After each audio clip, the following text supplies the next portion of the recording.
A lion is 40 feet away, and it is staring straight at you.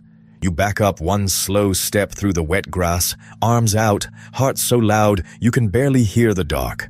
No fire, no weapon, just your bare feet and the sound of something enormous deciding whether you're worth the energy.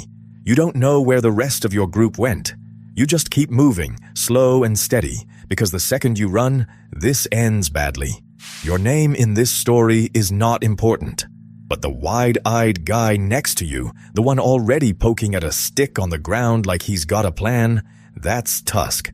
Here is the question that actually keeps prehistorians up at night. What was it genuinely like to be a small, slow, nearly naked primate on a planet that treated you as a snack? Because we've been sold a version of early humans that is, honestly, embarrassingly flattering. Get the real answer, and every comfortable wall, every warm room, every single morning you woke up and didn't get eaten starts to feel like an absolute miracle. The baseline mortality tax. Not a metaphor. A literal toll collected from every human population before the modern era, paid in children. Here is what that means in practice. Roughly half of every person born into a Pleistocene band never saw their 5th birthday. Nicholas Blurton Jones, studying Holocene hunter-gatherer populations ethnographically in 2006, found infant mortality running at 40 to 50% before age 5. And there is no serious reason to think your Pleistocene ancestors did better. If anything, they probably did worse. So picture the group you grew up with. Your closest friends, your siblings, the kids on your street. Now remove half of them before kindergarten. That is not a tragedy. That is Tuesday. And this wasn't plague or famine or some unusual catastrophe you could point to and explain away. This was the floor. The ordinary, unremarkable cost of being small and warm and made of meat in a world that had not yet invented antibiotics or clean water or anyone who knew what an infection actually was. Diarrhea killed more humans than any predator ever managed. Not a dramatic exit. What this does to you, to your psychology, your society, your sense of what life is enormous. Every adult in a Pleistocene band was, statistically speaking, already an anomaly. You had already beaten odds that claimed half your peers before you could reliably walk. The people around the fire at night were the survivors of a brutal, unconscious lottery they never got to enter. You didn't earn survival. You just happened to be one of the ones the tax didn't take, and you had no way of knowing why. This reframes everything about how early humans must have understood the world. When half of all children die and nobody can explain it, the universe does not look orderly or fair or navigable by good behavior. It looks arbitrary, and the adults who made it through carried that knowledge in their bones, that life was not a given, that presence was not a promise, that the person next to you might simply not be there next season and there would be no reason you could name. You were not born into safety and then threatened. You were born into danger, and safety, if you found it, was something you built against the odds, day by day. If childhood itself was a gauntlet, what was waiting for you once you were old enough to step outside, into sky, claw, jaw? Couldn't early hominins simply avoid known predator zones and stay safe? That would work beautifully, if predators had the decency to stay in their zones. The problem is a thing called omnidirectional predation, and it means exactly what it sounds like. Something was trying to eat you from above, below, and eye level, often at the same time. This is not a metaphor. It is a spatial coordinate system organized around your death. In 1995, Lee Berger examined the Taung child skull, an Australopithecus africanus fossil from Taung, South Africa, roughly 2.8 million years old, and found puncture marks on the eye sockets consistent with a large eagle's talons. A bird killed a small hominin child, or at least tried to carry one off, which is the kind of sentence that should permanently retire the phrase bird-brained. The sky was not empty. The sky was hunting. At eye level, C.K. Brain's 1981 analysis of Swartkrans Cave in South Africa found that around 25% of Paranthropus and early Homo fossils bore leopard predation marks, making big cats the dominant killer at that single site. 1 in 4 of your ancestors at that cave did not leave the cave. The cave felt safe. This is the good place, they probably thought. Then the leopard. Yolanda Fernandez Halvo's work on bones at Olduvai Gorge in Tanzania, dated to roughly 1.84 million years ago, confirmed Nile crocodile bite marks on early Homo remains, meaning that your ancestors were being taken from rivers and lake edges with mechanical regularity. A calm river full of fish was not a food source, it was bait. Stack these three threat vectors: raptor from above, cat at the waterhole, crocodile below the surface, and the picture that emerges is not of a clever primate confidently navigating a landscape. It is of a small, soft, slow creature that something larger was always considering eating. We were not apex predators. We were prey animals who slowly, painfully clawed our way up the food chain. A fact that took millions of years and left enormous amounts of fossil evidence, none of which our ancestors were around to read. The remarkable thing is not that many died. The remarkable thing is that any survived long enough to become us. But what if the very refugees we fled to, the trees, the caves, the water's edge, were just as lethal as the open savanna, which is exactly what awaits you in safe places kill? You already know our ancestors were living inside a predator's idea of a buffet. But that's not the strange part. The strange part is what happened when they ran away. Every escape route had its own trap built in. This is the refuge trap effect, and it is one of the most quietly devastating patterns in the entire fossil record. The place you fled to in order to not die was also, with impressive regularity, the place where you died. Start with Lucy. Around 3.2 million years ago, an Australopithecus afarensis individual, whose skeleton John Kappelman studied at Hadar, Ethiopia, climbed a tree, almost certainly to escape something with teeth. She fell. The fractures Kappelman identified in 2016 are the kind your bones make when you throw your arms out during a fatal drop. A last-ditch reflex that, in this case, helped no one. The tree saved her from the leopard and then immediately killed her itself. The tree was not sorry. Now go deeper into Europe, into the caves that look, on first glance, like exactly the sort of cozy shelter a hominin would dream about. This is the good place, you think, ducking inside out of the rain, scanning the dry floor, noting the excellent ceiling. Kajus Diedrich's 2014 analysis of dozens of Central European cave sites found hominin bones and cave bear, Ursus spelaeus, bones commingled throughout, with cut marks proving humans butchered bears inside those caves. Humans were hunting cave bears, inside the caves. That the bears also killed humans in the same spaces, in what you might generously call a scheduling conflict, is recorded in the same deposits. The cave was simultaneously your kitchen and someone else's. Here is the status flip, stated plainly, so it lands fully. You did not find refuge and then face danger. The refuge was the danger, delivered from a direction you hadn't checked. Every survival move was a trade. Leopard for gravity, open ground for a bear who also thought the dry cave was the good place. There was no safe option, only a negotiation between different kinds of dying, each one waiting patiently at the destination of the last escape. Nowhere on the map reads fine, actually. The remarkable thing, and Tusk would like it noted that this is remarkable, is that the negotiation kept working, just barely, just enough, which is precisely what the teeth in the next fossil beds start to reveal in what awaits in hunger, written in teeth. Enamel stress chronology. Your teeth are not just teeth. They are a logbook, and every page is a famine. Here is how it works. When your body hits a severe nutritional crisis during childhood, enamel growth stalls, leaving a faint groove pressed into the tooth like a ring in a drought-stunted tree. The groove stays there forever because enamel does not remodel the way bone does. You survive the winter, you grow up, you die 40,000 years later, and the groove is still there, waiting for someone with a microscope to find it embarrassing. Donald Reed found it embarrassing at scale.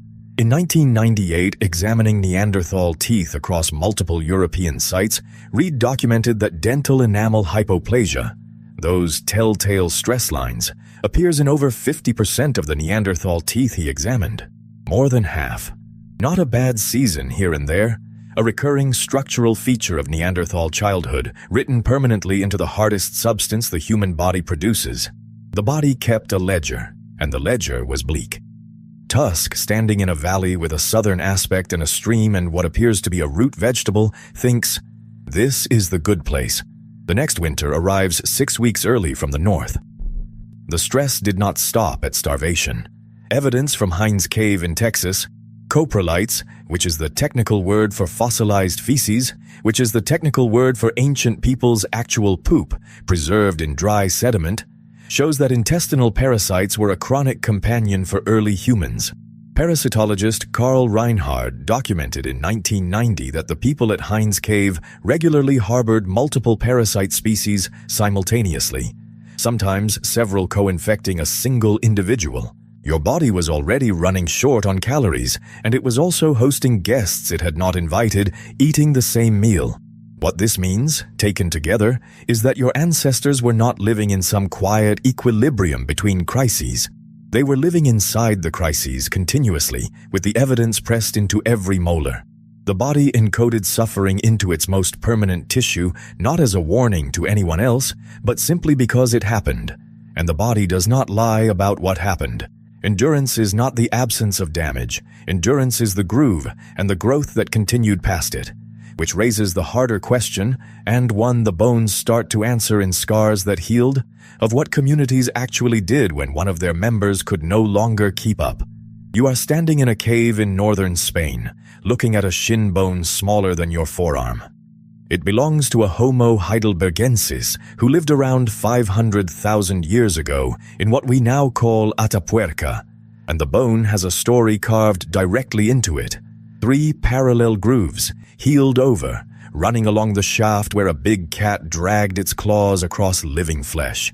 Nohemi Sala identified those marks at Cima de los Huesos and confirmed what the bone itself had already been quietly announcing. This individual was attacked, badly, and then kept going. The cat did not finish the job. Someone or something made sure of that. Here is why that matters enormously. A wound that heals is not just a wound. It is a minimum of several weeks of recovery that someone had to survive through, be fed through, be sheltered through. The bone does not record who helped. It only records that help happened, which is already more than the bone had any obligation to tell you. And Atapuerca is not a fluke. Thomas Berger's 2001 study of 80 Neanderthal skeletons found that the majority showed healed fractures concentrated in the head and upper body, a trauma profile that matches with uncomfortable precision the injury pattern of professional bull riders rather than, say, anyone living what you might call a calm life. These were not occasional mishaps. This was the texture of being alive. Repeated, violent, physical contact with a world that was not particularly sorry about it. The Neanderthal woke up, found what looked like a dry cave near a calm river, thought something very close to this is the good place, and then a rockfall came from entirely the wrong direction. What the bones are actually telling you is that survival was not passive endurance. It was a negotiation, physical, repeated, and often losing, written directly into calcium and collagen by people who somehow came out the other side. The survival scar signature is the record of that negotiation. Not the attack, but the aftermath. The closing of the wound over days and weeks that required more than luck. Tusk, for the record, finds healed fractures deeply unsurprising. He has been saying for 3 chapters that things were bad. Nobody listened. But surviving an attack is one thing. What about surviving the slow, invisible emergencies? The seasons when there was simply nothing to eat, which is exactly what we follow into the kept alive? You might object right here. Couldn't Shanidar one have simply scavenged and survived on his own, scraping meals together without anyone's help?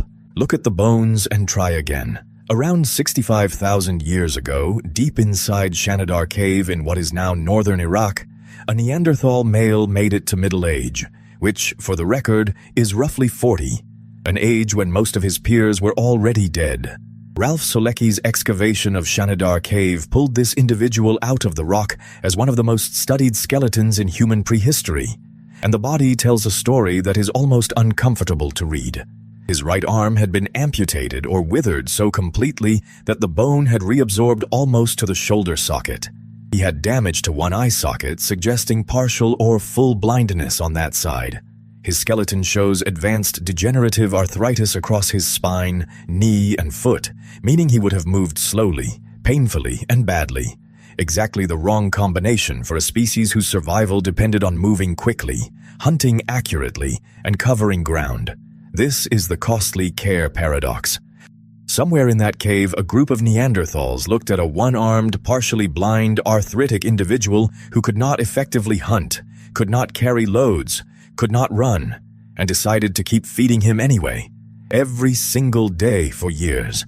That decision cost them real calories that real, able-bodied members of the group could have eaten instead. They did it anyway. Nobody voted on it. Nobody wrote it down. It just happened, because the impulse to do it was apparently older and more powerful than the arithmetic of survival. Think about what that means. We tend to imagine compassion as a late invention, something civilization bolted on after agriculture freed people from the pressure of daily survival. Dead wrong. Costly, deliberate, unrewarded care, the kind that actually reduces your own odds so someone else can live, was already operating in a limestone cave in Iraq 65 millennia before the first city. Tusk, for his part, probably watched Shanidar once settle into the driest corner of the cave, thought something close to, "This is the good place," and then immediately dropped a rock on his remaining good foot. But he stayed, and so did everyone else. Compassion is not a civilizational luxury. It is an ancient, costly act that predates everything we call culture. But care kept individuals alive. So what did it take to feed the whole group? And what did that daily hunt actually cost? Which is exactly the question that pulls us into eating with wolves. You've just learned that your ancestors carried their wounded across difficult ground, spent weeks nursing broken bones, and treated care as a survival strategy rather than a kindness. That's remarkable. But here's the part that should genuinely unsettle you. Once the injured were back on their feet, someone still had to go get dinner. And dinner was trying to kill them. This is carnivore-niche collision, and it means exactly what it sounds like. When Hervé Bocherins ran isotopic analysis on Neanderthal bones from Spy Cave in Belgium, publishing his findings in 2016, the numbers placed Neanderthals shoulder to shoulder with wolves on the predator ladder. Not metaphorically, but chemically, in the actual nitrogen ratios locked inside their bones. Same diet tier. Same table, essentially. Except the table was a carcass, and everyone at it had teeth. Then comes the second half of the sentence you need to sit with. Those same Spy Cave skeletons show fracture patterns consistent with close-range big-game hunting. Healed ribs, battered forearms, the skeletal resume of someone who got very near very large animals, repeatedly, on purpose. They ate like wolves. They hunted like bull riders. Both things are true at once. Push the clock back further and it gets stranger. Rand Barkai's stable isotope analysis of 300,000-year-old hominin teeth from Qesem Cave in Israel shows a high-protein, largely meat-based diet at a time when lions, hyenas, and wolves were also working the same landscape for the same carcasses. These were not the apex carnivores of the valley. They were one of several, arguably the least physically intimidating, showing up anyway. Every single meal was a negotiation with animals that outweighed them, outran them, and had no particular reason to yield. Qisem's inhabitants apparently thought each morning, "This is the good place." And then a hyena arrived from the left. What this means for you specifically is that the category eating was not separate from the category mortal danger. To feed the group was to enter direct competition with every apex predator on the landscape at close range without the option of leaving the niche vacant. There was no safer food. Meat was the caloric return that made large brains metabolically possible, and large brains were the only edge available against animals with claws. Daily survival cost this much, every day. So if something catastrophic hit not just one group, but the entire species at once, you're already staring at the setup for what the next chapter calls the bottleneck, the population singularity event. That's the name for the moment when your entire species fits inside one building. Not a city, not a country, a single building. And the building in question is not even a particularly nice one. Here's why it matters. Extinction isn't just a thing that happens to other animals. Around 74,000 years ago, Mount Toba in Sumatra erupted with roughly 10,000 times the force of Mount St. Helens, blanketing South Asia in ash and plunging the planet into what geologist Stanley Ambrose argues was a volcanic winter that lasted years. The aftermath may have compressed the entire global human population down to somewhere between 10,000 and 30,000 individuals, numbers that remain genuinely disputed, but that's the point. The uncertainty itself is terrifying. Your ancestors, all of them, possibly filled one modern football stadium. Not the parking lot. Every single human alive today descends from whoever was left standing. Tusk, crouched in a riverbed in East Africa with a handful of dried tubers and the distant rumble of something he can't name yet, looks at the blue-gray sky and thinks, "This is the good place." Then the sun disappears for 18 months.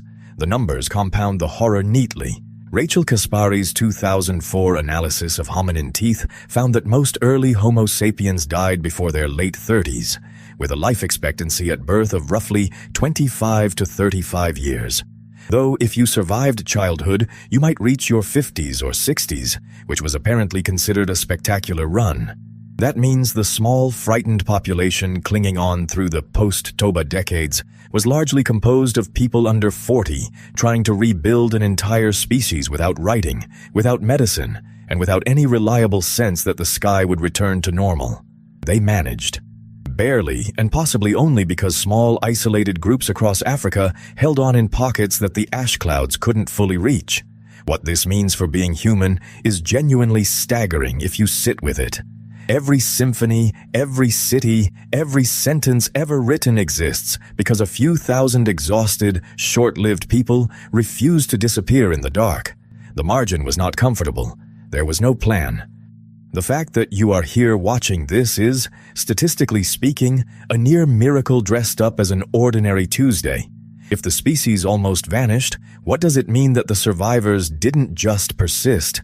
They encountered strangers and chose connection over extinction, which is where we're going in Strangers. We became? You are standing at the edge of a camp you don't recognize, and the people inside look almost, but not quite, like you. That gap matters more than almost anything else in your story. For a long time, the working assumption was that your ancestors met Neanderthals, competed briefly, and won, the way a spreadsheet wins an argument. Clean. The actual record says something far stranger and more interesting happened instead. They merged. Here's the evidence that broke the old story open. A single leg bone pulled from a riverbank at Ust-Ishim in Siberia belongs to a man who lived around 45,000 years ago, and when geneticist Svante Pääbo's team sequenced its ancient DNA, they found Neanderthal segments still sitting inside it, recent enough that the crossings had happened only a few generations back. Not thousands of years before, which means somewhere two people from what we'd been calling separate species looked at each other across a fire and made a decision that is still living inside roughly 2% of your genome right now. Tusk presumably files this under "saw it coming." Meanwhile, at White Sands National Park in New Mexico, geologist Matthew Bennett documented footprints dated to around 21,000 years ago, pressed into ancient lakebed mud. Human tracks walking alongside giant ground sloth and mammoth prints, close enough that proximity was clearly a daily fact of life, not an emergency. Your ancestors weren't hiding from a planet full of enormous things. They were sharing a commute with them. And then there's Gobero in Niger, where paleontologist Paul Sereno excavated cemeteries of hunter-gatherers who lived between roughly 10,000 and 8,000 years ago. Skeletal analysis showed strikingly low rates of interpersonal violence compared to later farming populations, which punctures the idea that prehistoric life was essentially a continuous brawl. The nasty, brutish, and short story turns out to have been reverse-engineered from the wrong era. You were, against all expectation, mostly fine. What these three sites add up to is this: survival on a planet actively trying to kill you was never a solo project. You did it by becoming each other, trading DNA with people you called other, walking alongside creatures you could not control, burying your dead in the same ground you'd eaten from and would eat from again. Connection wasn't the reward at the end of endurance, it was the method. So here's the question pulling us forward.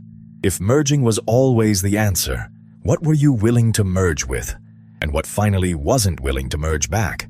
That lion is still out there, 40 feet away, looking directly at you, and the wet grass is still cold under your bare feet.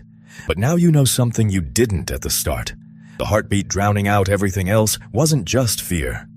It was the same pulse that built coalitions, planned ambushes, buried the dead, and pulled strangers inside the circle instead of driving them out. Being small and slow and nearly naked on a killing planet didn't break us. It made us the most socially complicated animal that ever walked on it. So the real question isn't how we survived the lion, it's this. Now that we're the most dangerous thing in the room, what exactly are we going to do about that?